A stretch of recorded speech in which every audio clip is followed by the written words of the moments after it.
नमस्कार, good evening. आप देख रहे हैं केसीटीसी सीतामढ़ी चैनल। मैं डीके सर, आपका जो फंडामेंटल वाले क्लास को मैं आगे बढ़ा रहा हूँ, जिसमें आज का टॉपिक है कंप्यूटर की जनरेशन। जैसा कि आप पढ़े हैं अभी तक, कंप्यूटर में दो तरह की चीजों से कंप्यूटर बना हुआ है, एक हार्डवेयर और एक सॉफ्टवेयर। कंप्यूटर के इस हार्डवेयर और सॉफ्टवेयर के टेक्नोलॉजी में, तकनीक में समय दर समय चेंजेस का आना जनरेशन कहलाए। So the change in technology, both in hardware and software, is called generation. There are totally 5 generations known till date. अब तक 5 जनरेशन में कंप्यूटर के डेवलपमेंट को डिस्ट्रीब्यूट किया गया है, बांटा गया है ना। इसमें पहला जनरेशन है 1946 से 1959। First generation begins 1946 to 1959. First generation is based on vacuum tube technology. पहली जनरेशन का जो कंप्यूटर था वो वैक्यूम ट्यूब नाम के तकनीक पर आधारित थी। आइए हम पहले जनरेशन के टॉपिक को विस्तार से देखते हैं। आप जानते हैं इसमें दो साइंटिस्ट का नाम प्रमुख आता है, और ये जो नाम है इसे आप याद रखेंगे क्योंकि ये बीपीएससी टीआरई 1 के सवाल में, कंप्यूटर साइंस वाले टीचर के एग्जाम में ये क्वेश्चन आया हुआ है। फर्स्ट जनरेशन कंप्यूटर्स के डेवलपमेंट में किस साइंटिस्ट का नाम आता है? John Mauchly and J Presper Eckert. ये दो साइंटिस्ट हैं जिन्होंने फर्स्ट जनरेशन के कंप्यूटर के डेवलपमेंट में अपना महत्वपूर्ण योगदान दिया है। ठीक है। फर्स्ट जनरेशन का जो समय काल है, पीरियड है, वो 1946 टू 1959 का टाइम पीरियड है। इस जनरेशन में जो कंप्यूटर्स बनाए गए उसमें मेन जो इंपॉर्टेंट कंपोनेंट है उसका नाम था vacuum tube. Vacuum tube as a basic component for memory and circuit for CPU. Computer का जो प्रमुख पार्ट है वो सीपीयू है, जिसके अंदर उसका सर्किट बोर्ड रहता है और मेमोरी होता है जहां वो डाटा को स्टोर करता है एंड देन प्रोसेस करता है। तो सीपीयू में जो मेन कंपोनेंट के रूप में था वो वैक्यूम ट्यूब था, जिस पर आधारित कंप्यूटर बना। वैक्यूम ट्यूब के बारे में थोड़ा और जान लें। सबसे पहले तो आप ये देख लें कि ये वैक्यूम ट्यूब दिखता कैसा है।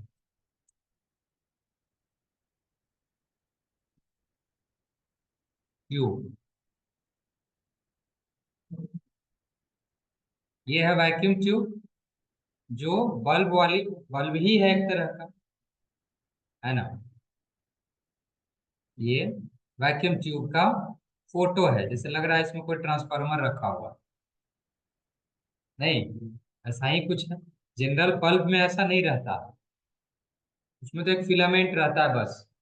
लेकिन इस बल्ब वाली संरचना के अंदर इसके पार्ट्स हैं जो अपना काम करता है। तो ये electronic bulb, so it looks like electric bulb. यह बल्ब के जैसा दिखता है and produce a lots of heat. बड़ी मात्रा में ऊर्जा का उत्सर्जन करता था। इसका मतलब है बड़ी मात्रा में यह ऊर्जा लेता भी था, क्योंकि ऊर्जा जितना हम देंगे उसी हिसाब से वो आउट करेगा। एंड वे are prone to frequent using of the installations. और उसमें जो लगे हुए उपकरण थे उसका बड़ी आसानी से उड़ जाता था वो, है ना। कारण बिजली के कारण, ज्यादा बिजली के कारण बहुत ज्यादा गर्म होता था कंप्यूटर, और उस गर्म होने के कारण उसमें जो अदर पार्ट्स थे उसके सर्किट फ्यूज होने का चांसेस रहता था गर्मी के कारण। Therefore, were very expensive and could be afforded only by very large organizations.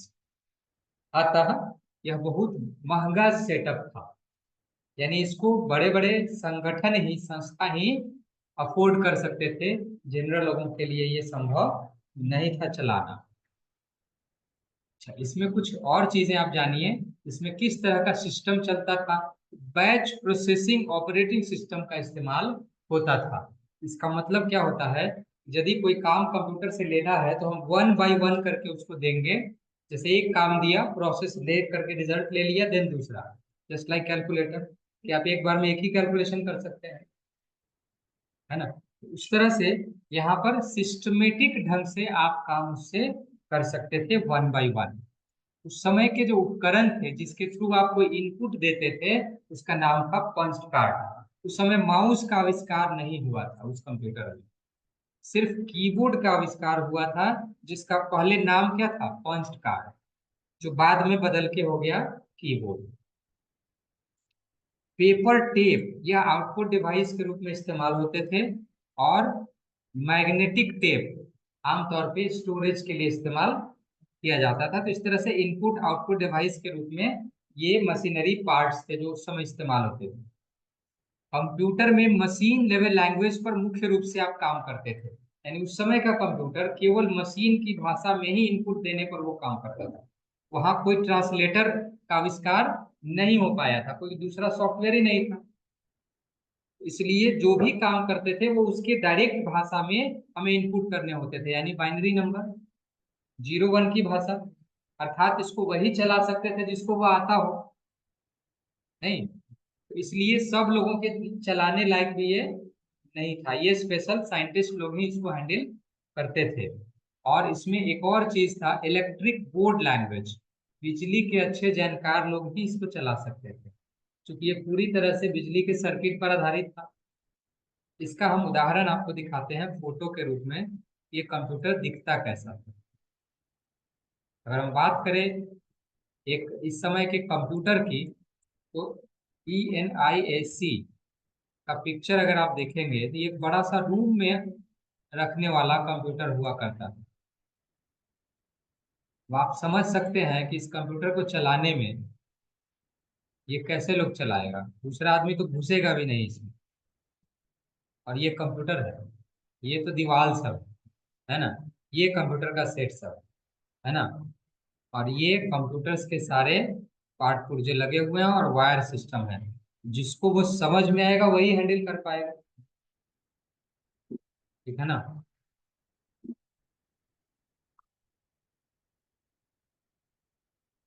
सो दो तरह की भाषा, इस दो तरह का चीज इसमें इस्तेमाल होता था, एक तो मशीन लैंग्वेज जीरो वन, दूसरा इलेक्ट्रिक बोर्ड लैंग्वेज, बिजली वाली जो कॉन्फ़िगरेशन होती थी वो।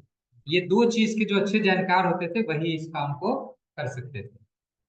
और ऊपर का जो पार्ट है उसको समराइज किया गया, संक्षेप किया गया फीचर्स के रूप में। इस समय के कंप्यूटर में वैक्यूम ट्यूब नाम का तकनीक प्रयोग होता था, यानी पहला जनरेशन कंप्यूटर में मेन कंपोनेंट वैक्यूम ट्यूब था।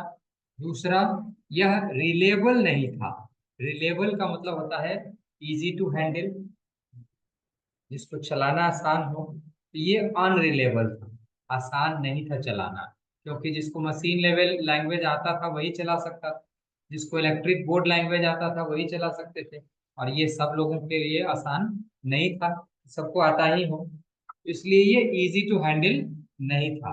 प्लस बहुत बड़ा स्ट्रक्चर था, जगह स्पेस ज्यादा लेता था, और कॉम्प्लिकेटेड फॉर्म में था, भारी भरकम फॉर्म में था।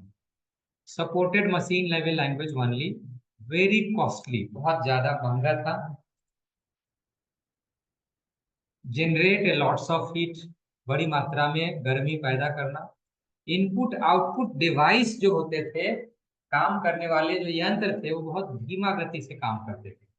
आजकल के कंप्यूटर की नहीं है कि झटपट आप काम कर लेते हैं, उस समय का कंप्यूटर बहुत स्लो काम करता था।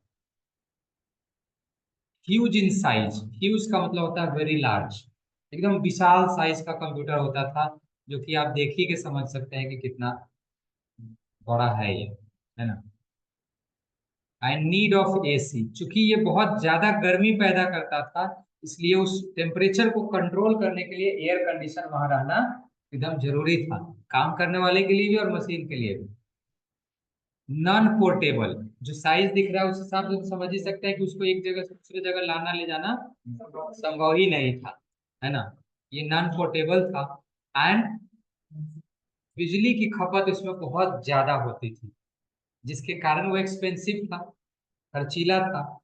इसमें जो कंप्यूटर प्रयोग हुए उसका क्या नाम था, यानी पहला कंप्यूटर कौन था, ENIAC, इसको याद रखिएगा। यह सवाल भी कॉम्पिटेटिव एग्जाम में पूछा जा चुका है। ENIAC, ENIAC, electronic numerical integrated and arithmetic computer, यह इसका फुल फॉर्म है। दूसरा है IDVAC, electronic discrete variable automatic computer. Next आता है UNIVAC, universal automatic computer. Then IBM 701 and IBM 650, ये अलग अलग कंप्यूटर्स के नाम है, मॉडल था, यस, जो उस समय फर्स्ट जनरेशन में बनाए गए थे। फिर धीरे धीरे उसमें कुछ मॉडिफिकेशन लाया गया, जो उसमें ड्रॉबैक था उसको दूर किया गया कि जो भारी भरकम है उसको थोड़ा छोटा किया जाए, ज्यादा बिजली जो लेता है उसको कम किया जाए, स्लो जो काम करता था उसको फास्ट किया जाए। इन सब के लिए उसका जो वैक्यूम ट्यूब था उसी को हटा दिया गया और उसके बदले में नया जो चिप है आविष्कार किया गया, उसका नाम पड़ा ट्रांजिस्टर। ट्रांजिस्टर बहुत ही छोटा साइज का इलेक्ट्रॉनिक चिप होता है, आइटम होता है, जो फास्ट काम करता है, सस्ता होता है, आकार में छोटा होता है, कम पावर लेता है और इजी टू हैंडल होता है, यूज करना भी उसका आसान है। और ये सारी चीजों को देखते हुए वैक्यूम ट्यूब गायब हो गया और ट्रांजिस्टर उसके बदले में आ गया। और इसके आने से वैक्यूम ट्यूब से काफी छोटा आकार का होता था, इस कारण से अब कंप्यूटर का आकार भी पहले छोटा हो गया, उससे ये सस्ता में आ जाता था, कंप्यूटर सस्ता हो गया, है ना। प्लस रिलेबल हो गया, इसको आसान था इसको हैंडल करना। उसमें आप देखिएगा चार्ट हो, तार और कुछ ऐसा दिख रहा था, चार पिन उसमें लटका हुआ दिख रहा था, जबकि इसमें दो तीन ठो रहता है लेग। ट्रांजिस्टर में 3 लेग होता है, तो चार था, इसमें 3 है, एक तो कम पड़ा इसमें, है ना। इस तरह का था। सो पहले वाले जनरेशन के कंप्यूटर से हर दृष्टिकोण से ये बेहतर था, तो लोगों को थोड़ा आसान हुई। उसके बाद भाषा पे आया कि भाई ये सिर्फ मशीन लैंग्वेज पर ही काम कर रहा है, तो उसको कुछ बदला जाए, कुछ हम लोगों की भाषा प्रयोग की जाए, टूटी फूटी ही सही। जैसे मान लीजिए कोई शुद्ध हिंदी बोलते हैं और कोई शुद्ध अंग्रेजी बोलते हैं, शुद्ध हिंदी वाले अंग्रेजी वाले के साथ अगर रहेंगे तो उसको दिक्कत होगा, या अंग्रेजी वाले हिंदी वाले के साथ रहेंगे तो भी दिक्कत होगा, हिंदी वाले अंग्रेजी वाले के साथ रहेंगे तो भी दिक्कत होगा। दोनों लोग क्या करेंगे, थोड़ा थोड़ा सा मिक्स करेंगे, थोड़ा हिंदी और थोड़ा अंग्रेजी, इसको बोलते हैं टूटी फूटी। नहीं, तो उससे क्या होगा, दोनों का काम आसान हो जाएगा, तो उसको कहेंगे असेंबली लैंग्वेज।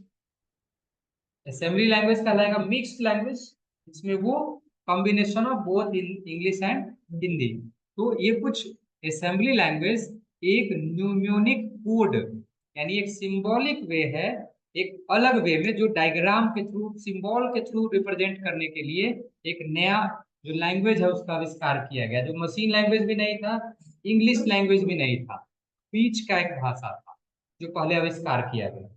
और तब उस पर जो है वो, और उसके बाद हाई लेवल लैंग्वेज का भी आविष्कार किया गया, यानी हाई लेवल लैंग्वेज को भी इस्तेमाल किया गया, असेंबली लैंग्वेज को किया गया। इसमें था क्या कि हम लोग देंगे हाई लेवल लैंग्वेज, लेकिन बीच में जो सॉफ्टवेयर है वो उसको पहले कन्वर्ट करेगा असेंबली लैंग्वेज में, और असेंबली लैंग्वेज से फिर वो आसानी से मशीन लैंग्वेज में कन्वर्ट हो जाएगा, मशीन समझ जाएगा।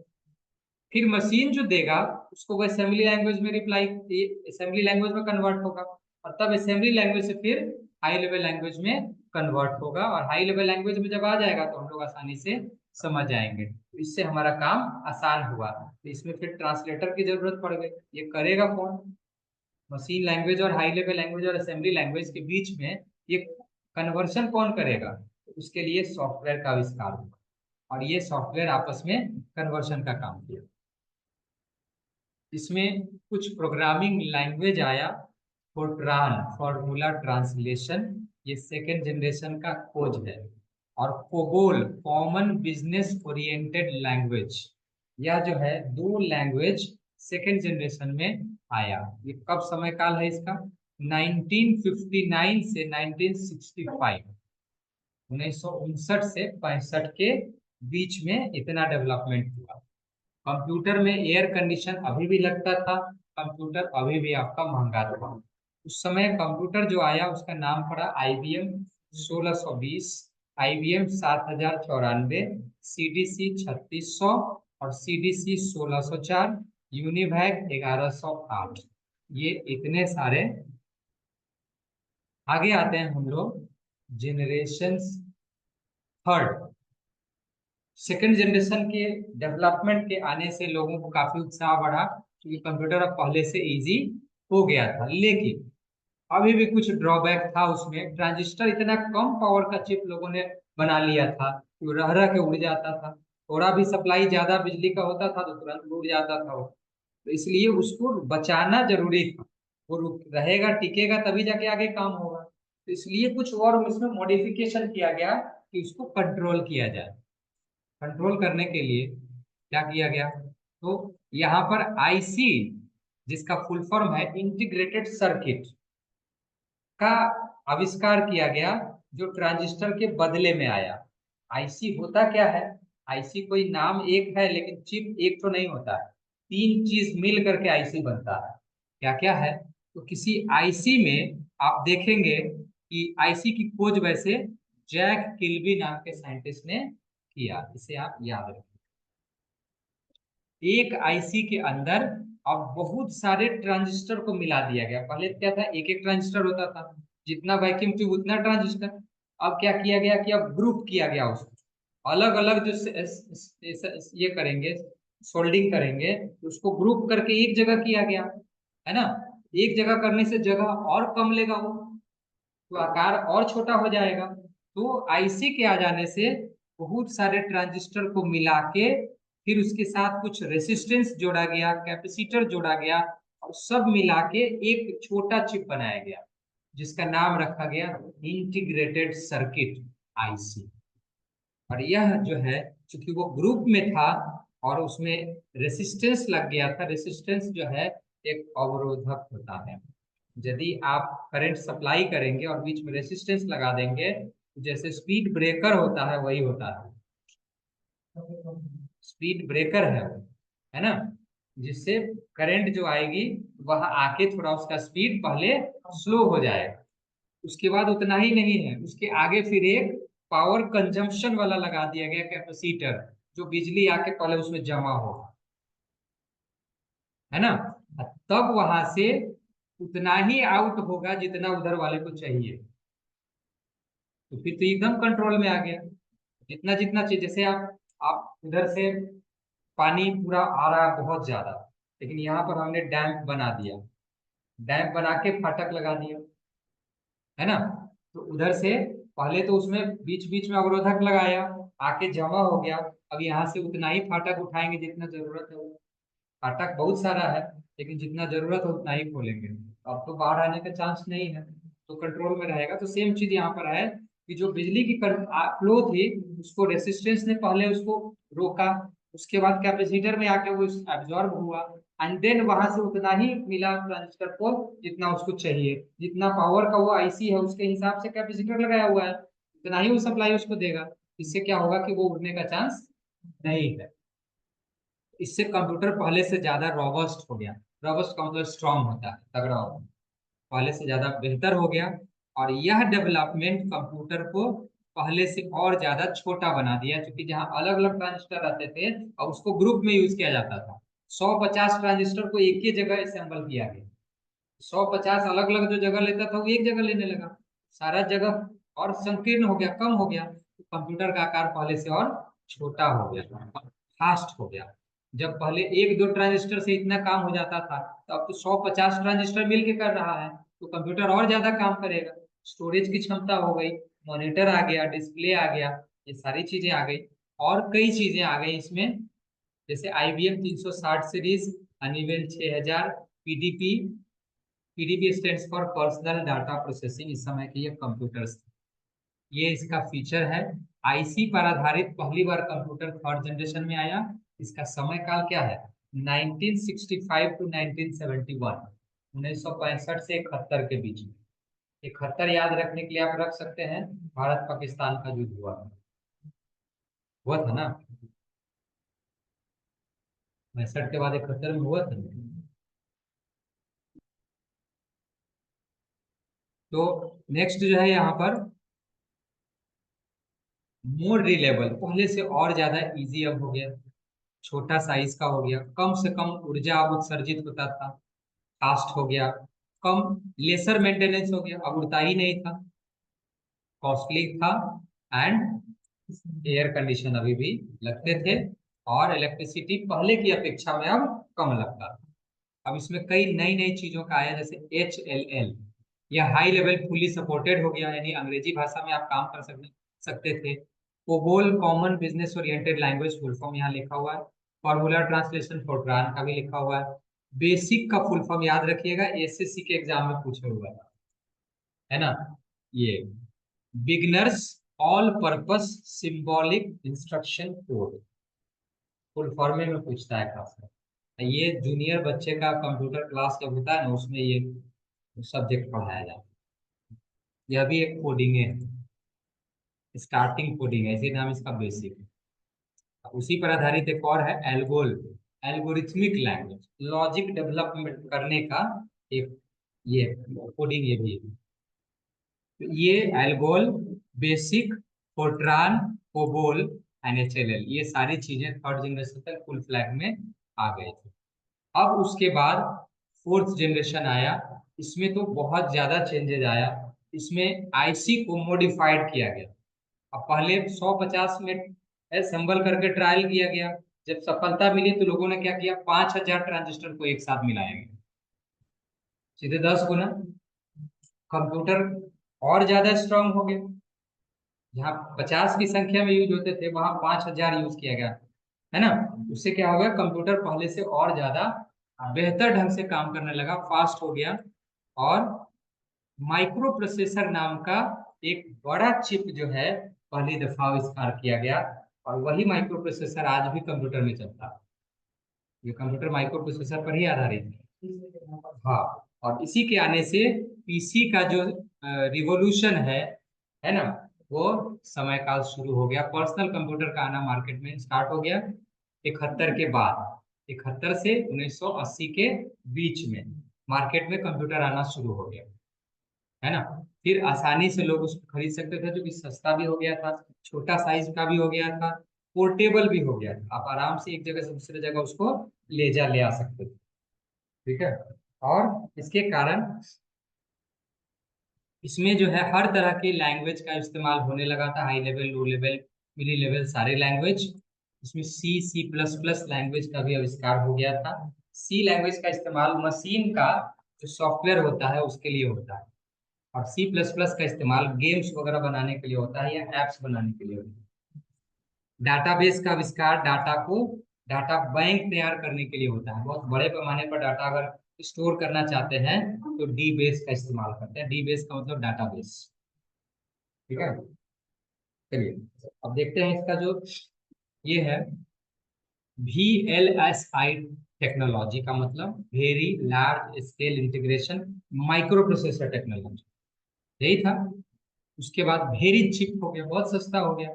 पोर्टेबल एंड रिलेबल हो गया, कंप्यूटर अब आसानी से एक जगह से दूसरी जगह ले जा ला सकते थे, और आसान हो गया चलाना।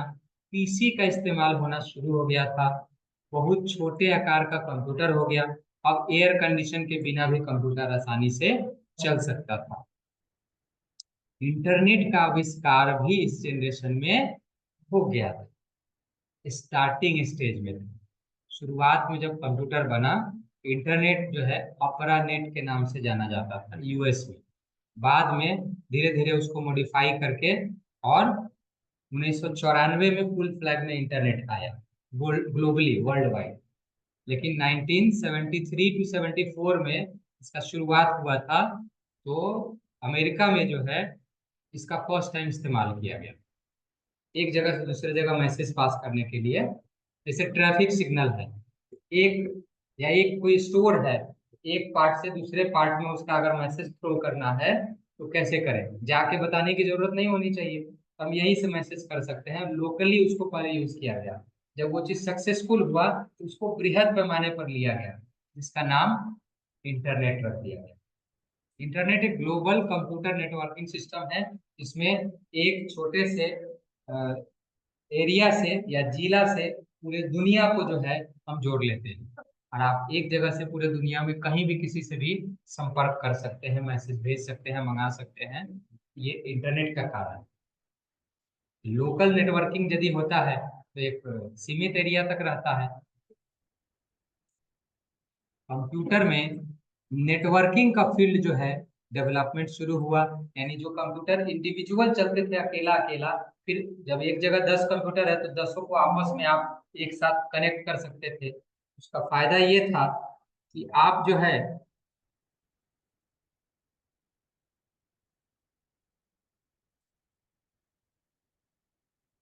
हर कंप्यूटर का डाटा एक दूसरे से शेयर कर सकते थे। लाइन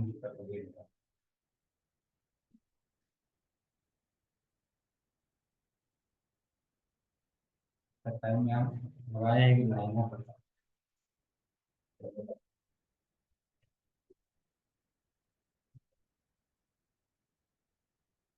ना, उस तरह से कंप्यूटर्स आपस में जुड़ने के कारण हम किसी एक कंप्यूटर से दूसरे का डाटा यहीं बैठे बैठे देख सकते थे। ये चीज का आविष्कार भी हो गया था। आप क्या आपको पड़ जाए आराम से रिकॉर्डिंग में।